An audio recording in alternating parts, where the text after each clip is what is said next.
नाज़रीन, कराची में 3 नौजवाननि खे वेशाणो तशद्दुद करण वारे वाक़े जो SSP ओभर पारां नोटिस वठण बाद पुलिस जंजाल ॻोठ ऐं सब्ज़ी मंडी में कार्रवाई करे 8 जवाबदारनि खे गिरफ़्तार करे वरितो आहे। उन हवाले सां SS न्यूज़ जे रिपोर्टर नबी बख्श ख़ासखेली खां अपडेट वठूं था। नबी बख्श, ॿुधाइजो गिरफ़्तार जवाबदारनि बाबति पुलिस कहिड़ी आगाही ॾिनी आहे?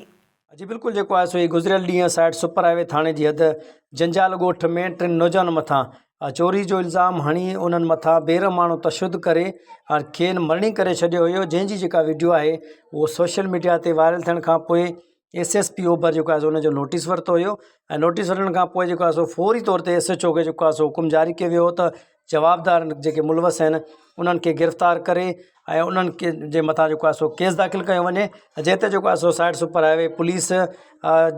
नौजवान जेको आहे उनजी जे भाउ जी फ़रियाद ते